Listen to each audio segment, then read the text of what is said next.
to have one of these if you don't turn it on. Now, can you hear me back there, Doug? Say again. Talk again. Okay, we're in Genesis chapter 18. Chapter 18.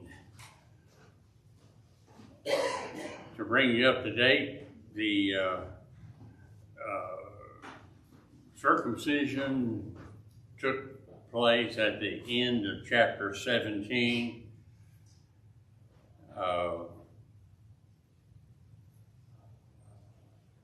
God has also told Abraham that he and his wife are going to be having a boy.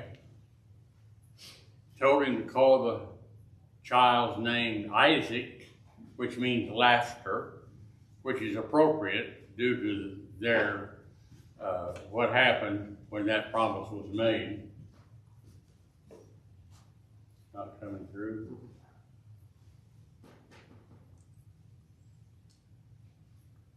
Well, it was green a while ago. Oh, uh-oh, turned off again. I'll fix it. The battery. Yep.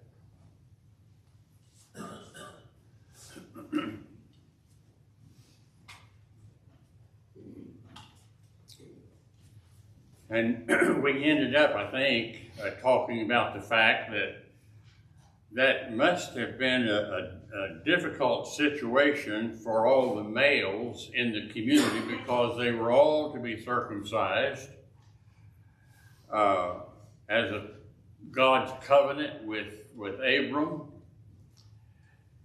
And this covenant, of course, was through Isaac, as we'll see later, even more explanatory. But can't you imagine there had to be a lot of questions that the people were asking, especially the males? Why do we have to be circumcised? And so on. Thank you.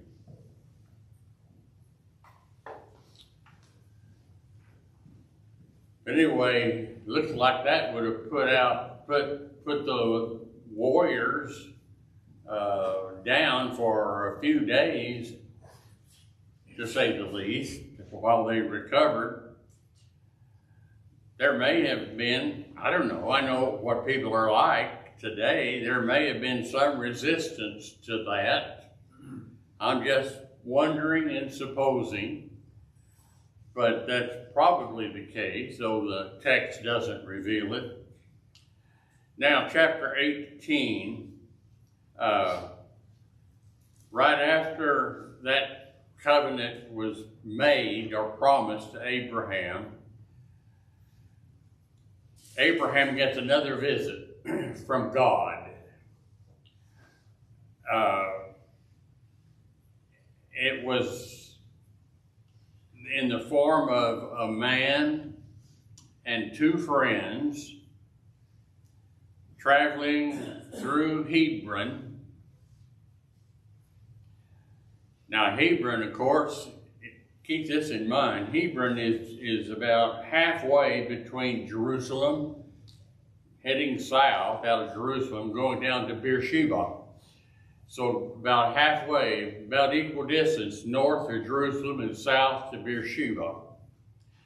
But keep that in mind because we're talking about a devastation is going to take place whenever God sends fire down upon those cities of really Sodom, Gomorrah, Admah, Zeboim, and also Zoar, at least was the fifth included, but we'll see in just a minute that due to Abraham's appeal to God, he asked him to please save Zoar. It's just a little city, maybe insinuating it's not nearly as morally corrupt as the others. But anyway, he said it's a little city, and can't we go there? So God said, okay. And he went ahead with destruction of the other 4 cities we'll see in just a moment. Okay, now, chapter 18. The Lord appeared unto him, Abraham, in the plains of Mamre, which is right near, well, south of Jerusalem. You know where that is located, probably on your maps. And he lifted up his eyes, and he looked, and lo, 3 men stood by him, Abraham. When he saw them, he ran to meet them from the door of the tent. What are we talking about when we talk about the door of a tent?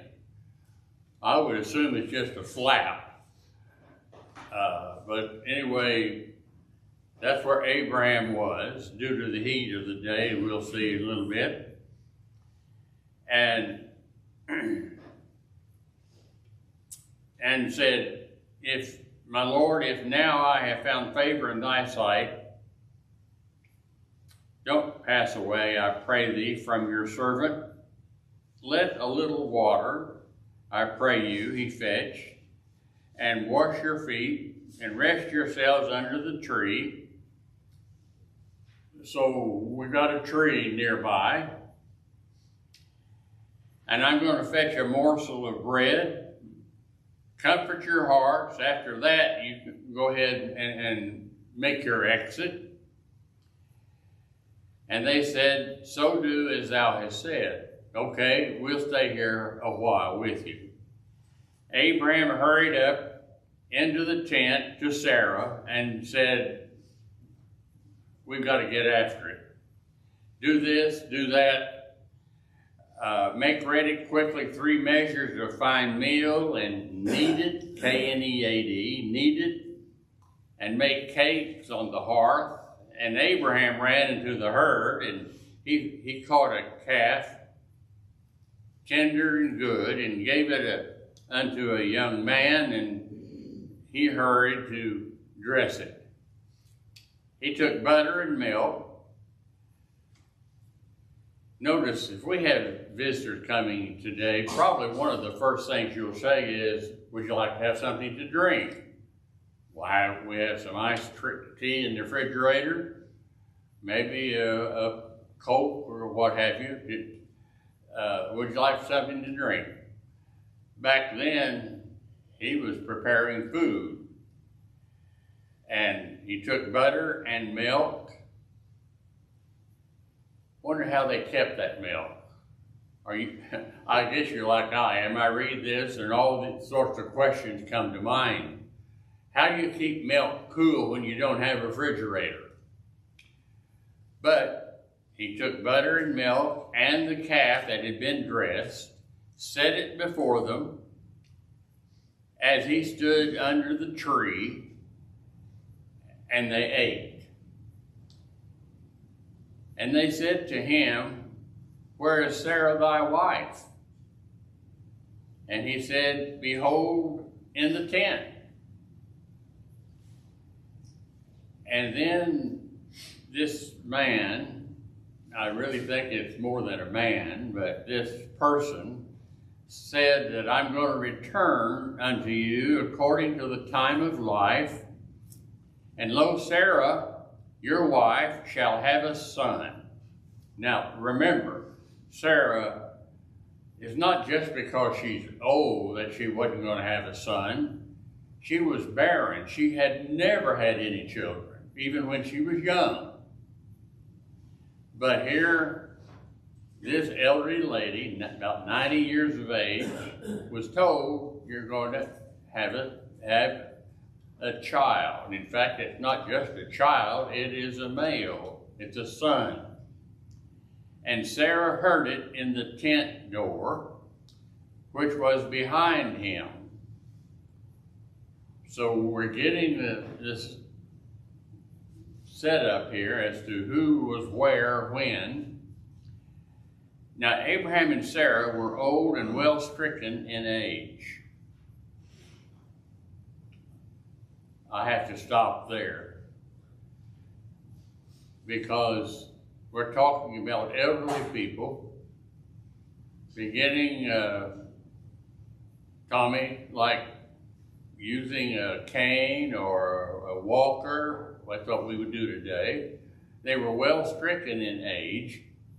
And then, more to the point, it ceased to be with Sarah after the manner of women. Therefore, Sarah laughed within herself. Now remember those two words. Within herself, saying, after I have waxed old, shall I have pleasure, my Lord, being old also? And the Lord, I've underlined that here because I think we're referring to more than just an angel. And the Lord said to Abraham, wherefore, why did Sarah laugh, saying, shall I of a surety bear a child which am old? Is anything too hard for the Lord? Good question. At the time appointed I will return, according to the time of life, Sarah shall have a son. Then Sarah denied, saying, I didn't laugh. And she was afraid. That's why she said that. I didn't laugh. And he said, yes, you did. You laughed. Okay, let's stop right there. That's where that paragraph ends. The time that we're dealing with here is 1898. That's true of this chapter and chapter 19. About 1898. So I was thinking this morning, this is just about 400 years until Moses' day. Moses is yet in the future, some 400 years. The leader of these three men was very probably Jesus Christ in his pre-incarnate state, before he came to this earth and was born of the Virgin Mary. In the New Testament, Matthew 1:18 and following. Where was he then? Well, he was coexistent with God. How do I know that? John chapter 1, verse 1. In the beginning was the Word, who was made flesh. See verse 14. In the beginning, though, he was with God. He was deity. And not only was he with God, but he was there talking to God. They communicated. I think we see the same thing in this chapter. I'll point that out a little bit more later on. Okay, the Lord appeared to him in the plains of Mamre. Three men came. One of the first things I thought of when they started putting all this food and drink out there to these men, angels, remember, why would angels partake of food? They didn't need it for their sustenance. I think probably one of the best examples would be, remember what the Lord Jesus Christ did after he was raised from the dead? He made about 11 appearances to his disciples. On one of those appearances, they were fishing, and they had some fish, and the Lord took that fish and ate it. Did you ever think, well, if they were spirit, can you see the fish going down into the stomach? Probably not, because at least temporarily, they were in the form of human beings. But Christ himself had flesh. Remember what he told Thomas? Come here, Thomas. Put your hand into my side. Feel my hands where the nails pierced them. and be not faithless, but believe. So he had a real body. It was the same body that he had when he was here on earth, that suffered all those things that he had to suffer that day, the beatings and etc. But anyway, I think back to chapter 18, I think these two men, all three of them, in fact, including the one doing most of the talking, which I think was Jesus before he became flesh and was born of Mary. But I wouldn't push that. Just my thinking. But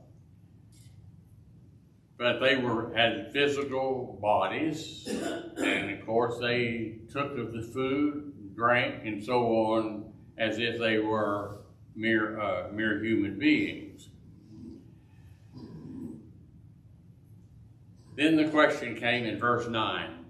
Notice it says, and they said to him, and yet read verse 10. They said to him, where is Sarah thy wife? And he said, behold, Abraham said, she's in the tent.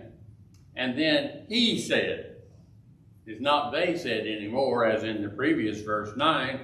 Now it's plural. He said. Probably meaning the one that was leading the discussion, who was very probably the Son of God before he was born of the Virgin Mary. He made a number of appearances in the Old Testament. The Bible has a number of those for us, describing him as the messenger or the angel that came from God, the angel. But it never names him. Anyway, verse 10 says, I'm going to return according to the time of life. I'm going to return in about a year, and your wife, Sarah, is going to have a son. She was behind that flap, and so he could not have seen her. And it says that Sarah laughed within herself. Now, she didn't know who these people were. She just knew they were strangers that was talking to her husband Abram outside there under the tree. And it seemed sort of outlandish to her that a strange man would come and make a promise like that to her. Who is this fella anyway? And he makes a promise. How can he know? Who does he think he is? I'm going to be pregnant and deliver a son? These thoughts had to be going through her mind. Now, remember, God has already made an appearance to Abraham and made the promise to him. Later, he makes it directly to Sarah. But here, it's made to Sarah, even though she was inside the tent still. So it seems to me that earlier, wouldn't you think that Abraham would have shared this information with his wife? What he was told? We're going to have a child about a year from now. But here we have the man telling, and this time Sarah is within earshot. She can hear it. And so, why did Sarah laugh? Now the man didn't see her behind that tent flap.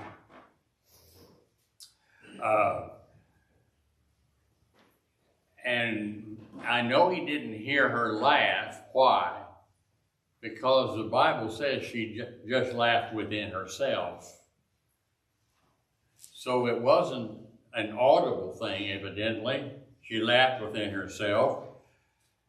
That must have been something that would drive the point home. This has to be a miracle. This has to be some God-sent person giving this information. He knows more about it than I even have an inkling. And then verse 14 is one of the great, this will preach. This is a good sermon topic. Is anything too hard for the Lord? And what verse do you think about immediately when that question was asked? Well, in Matthew 19, the Bible says, with God, all things are possible. In fact, God deals so much of the time with the impossibilities of things and makes them happen. So, the three men, and one of them probably was Jesus. I did some research yesterday for those who might be interested. There are a number of incidents right here in this chapter. About 6 times the word the Lord is Yahweh or Jehovah. And this just jumps out at you if you're using the American Standard Version, because it translates that term Jehovah. 6 times Jehovah is used. Did you know that in the New Testament, I think probably most of us think that Jehovah applies to God the Father, but not to anybody else. Listen to this. In John 1:23, John the Baptizer calls himself, I'm just the voice of one crying in the wilderness, make straight the way of the Lord. Isaiah chapter 40, verse 3, way back in Isaiah 700 years before Christ. And yet, that's a text that the Hebrew uses the word Jehovah. The voice of one crying in the wilderness. John 1:23. Now, Hebrews chapter 1, verse 10 through 12, we've got the writer of the Hebrew letter mentioning Psalms chapter 102. Here he quotes Psalms 102 that speaks of Yahweh or Jehovah as the eternal creator, but the writer of Hebrews applies that passage directly to Jesus. In other words, not only is God the Father called Jehovah, now we see in the New Testament, Jesus Christ is referred to as Jehovah, fulfilling these Old Testament prophecies. Now, Romans chapter 10, verse 13, the Apostle Paul quoted Joel 2, verse 32. He says to call on the name of the Lord for salvation. He then connects that to confessing Jesus as Lord, implying then that Yahweh or Jehovah is the one that saves. Fourthly, Philippians chapter 2, verse 9 through 11. Here Paul again calls Jesus Jehovah, and that God gave him a name that is above every name, that every tongue should confess that Jesus Christ is Lord. But that comes from Isaiah chapter 45, verse 23, which refers to Jehovah alone.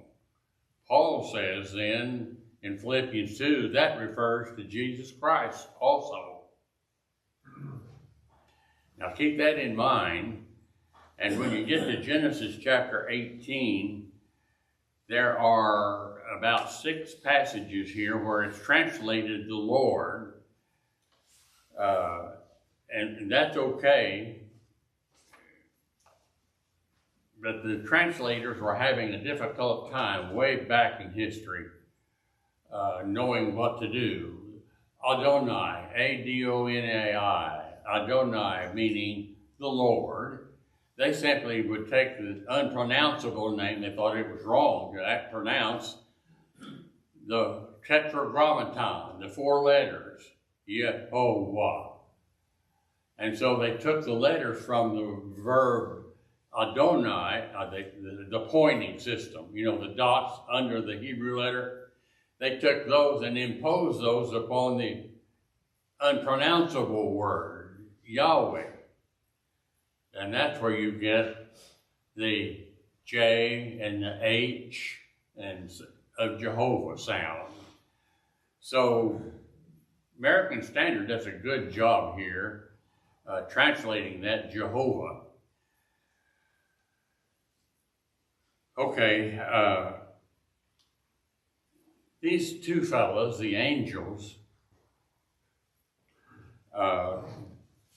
we read they set out and left Abraham. But the Lord remained behind to engage Abraham in another discussion. But before we go on, look at Genesis chapter 18, verse 22. The Lord saying in verse 20, the cry of Sodom and Gomorrah is great, their sin is very grievous. And the men turned their faces, verse 22, they turned their faces from there, or thence, and they went toward Sodom. Those 2 angels left to go on to Sodom. But Abraham stood yet before who? The 3rd man. What's the 3rd man called? The Lord. But the Hebrew says Yahweh. Interesting. Probably Christ, who was God, John 1 through 14. But here we see all of this exemplified thousands of years before the fact that John writes there in John chapter 1 through 3. Okay, anyway, the man, he could not see her. She was behind the flap of the tent that they took. If you want to enter the tent or exit the tent, you had to grab that flap and lay it back so you could go in or out. So she was behind that. He didn't see her.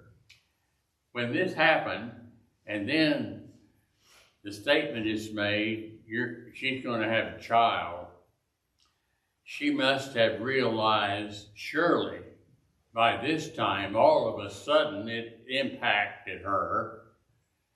This has to be an angel, or this has to be God himself.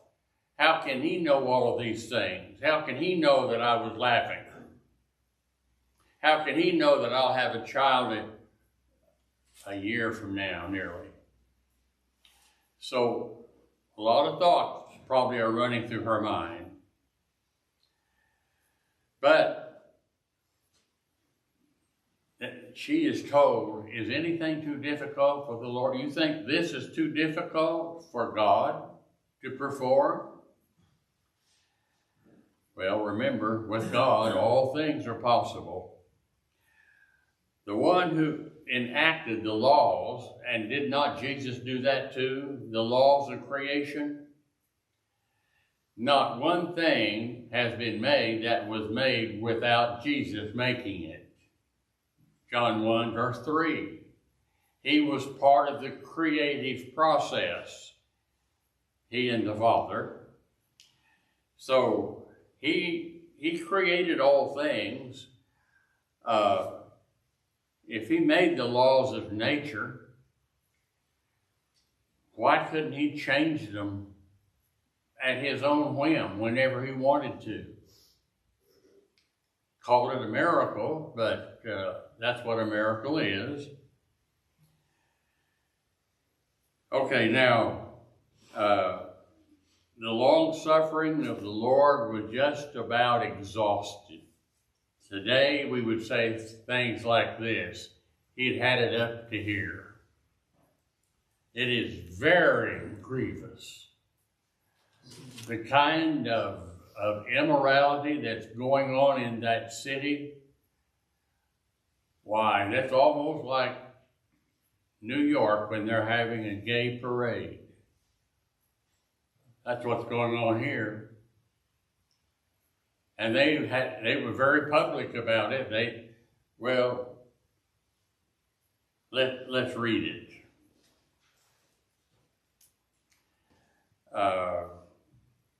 No, that's getting ahead a little bit. I'll wait for that.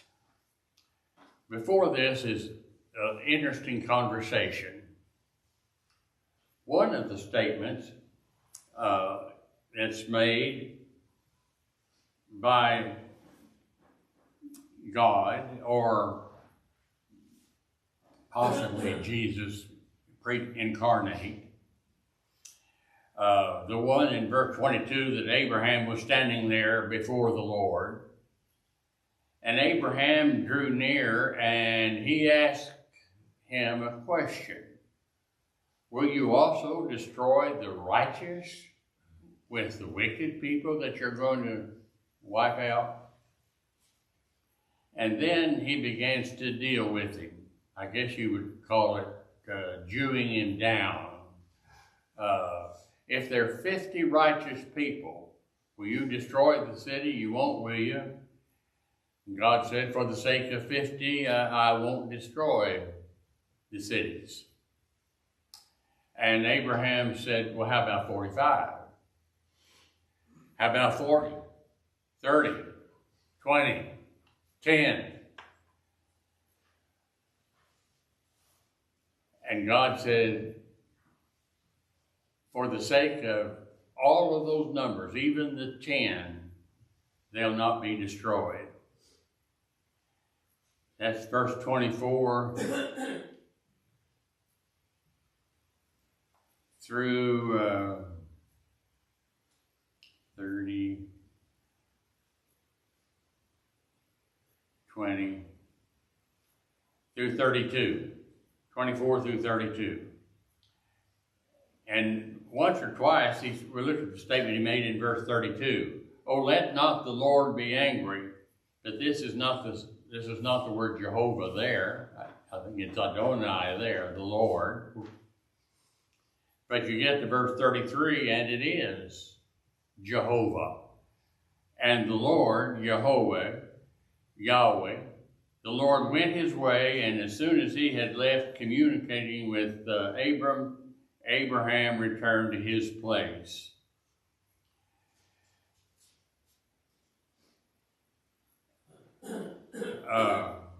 Let's see. Okay, I don't think that, unless somebody has a question, I don't think we need to go into more details here. There were not 50 righteous people, not even down at the bottom of that number. So destruction was going to take place. And as the Lord was talking with Abraham, the two men, or angels, walked away and headed down toward Sodom. But Abraham wanted to stay and talk to that one person a little bit more, and that you had all this Jewing down. He's trying to make intercession for those in the cities that just might not have participated in such gross wickedness. I don't know what was all crossing Abraham's mind.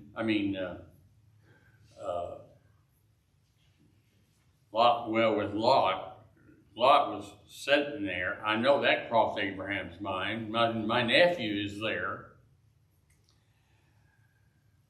But anyway, the Lord went his way, says verse 33, as soon as he had left off having a conversation with Abraham, and Abraham returned to his place. Now the scene shifts to Sodom itself. The chief representative of those 5 cities was Sodom. In fact, we even have a noun today that we use sometimes, sodomy. We don't use that as often probably as we do homosexuality, but they're the same thing. I want you to, I mentioned this 2 or 3 weeks ago. This didn't happen all at once. This happened over a period of time. Number of weeks, possibly months had passed. But the Bible said back in Genesis 13, look at verse 12.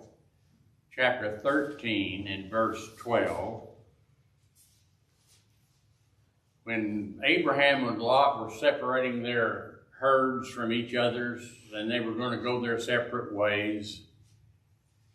And Abraham said, whatever you want, if you say you want to go to the north, okay, I'll go south. But if you want to go south, then I'll go north. It's your choice. That's how he felt about Lot. That was a very gracious offer on Abraham's part. Now, the choice that he made, Lot, his nephew made, turned out to be a bad choice. He may have seen the luxurious growth, vegetation, and so on, streams through there. It's not like it is today. He started to say, well, this is where I'll go. I'll take this. Genesis 13:12. The statement is, he pitched his tent toward Sodom. Mark it down. He pitched his tent toward Sodom, but he wasn't in Sodom yet. Now go to next chapter, chapter 14 and verse 12. And where is he? In 14:12, he moved. He had dwelt inside Sodom. And then in Genesis 19:1, we find him sitting in the gate of the city of Sodom. He had been moved up. He was now a man of some stature and sits in the gate and makes, this is where decisions are made regarding justice and the law, and where business was taking place. So that was quite an honor for Lot to be sitting there. In fact, the New Testament tells us, 2 Peter 2 and verse 8, listen to this one, that righteous man, talking about Lot, that righteous man dwelt among them, and in seeing and in hearing, he vexed his righteous soul from day to day with their unlawful deeds. Now, that's the summation of all of it. But notice, there's never any statement about him trying to get these people to straighten up, to stop their wicked carnal living lifestyle and start listening to God. I don't see that statement ever made here. but he's associating with them. Probably he thought to himself,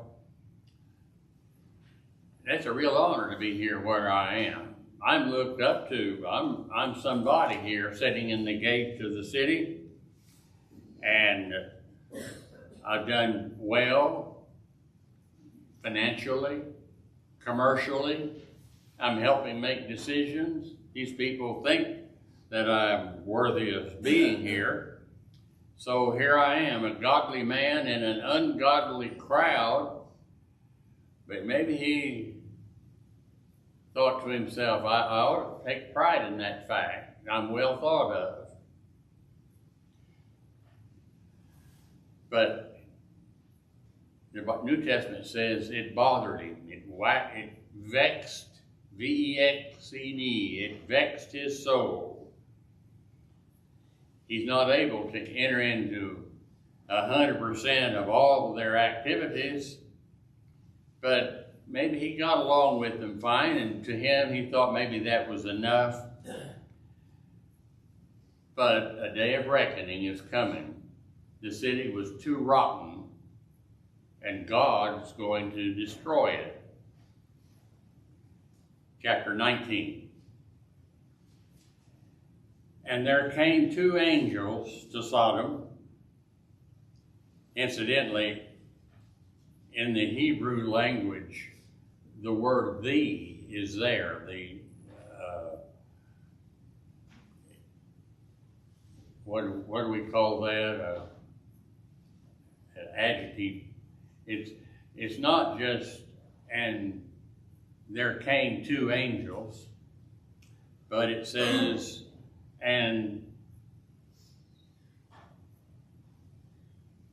the angels," the two angels. Which two angels? The two angels you talked about in the previous chapter. The two angels that had left Abram near the city when it got dark. So Lot prepared to feast for these men and so on. Now, verse 4 says, before they laid down to rest, the men of the city, even the men of Sodom, surrounded the house, both old and young, all the people from every quarter, and they called to Lot and said to him, where are the men that came in to you tonight? Bring them out to us that we may know them. K-N-O-W. Incidentally, if you want to know what that means, look at it other places in the Bible. Adam knew his wife, Eve, and a child was born. We're talking about a sexual relationship. That's what these men want. Now, we have situations today. I remember seeing one on television. It was a parade. Hundreds of people lined up, and we had a number of homosexual people demonstrating there. I couldn't help but think of this situation here. Same thing going on, and they're just as public with it. We want to know these men, bring them out to us. Okay, we'll pick up there next week.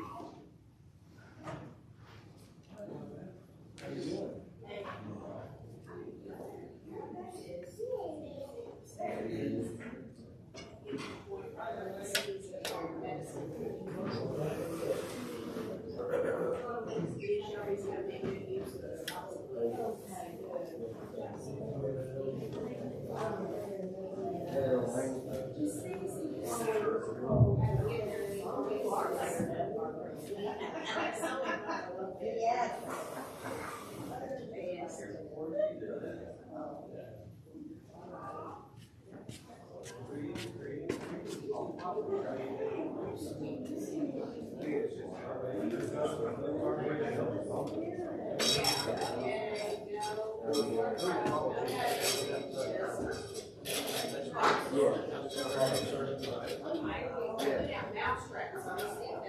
the number off the top of my head. You do? So, I'll put it up there. But,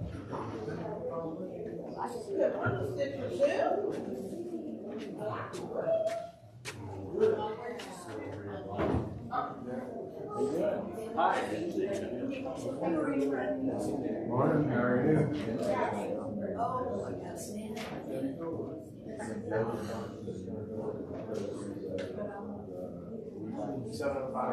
yes.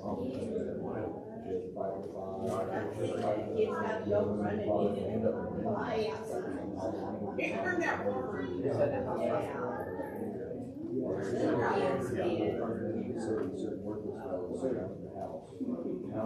See why.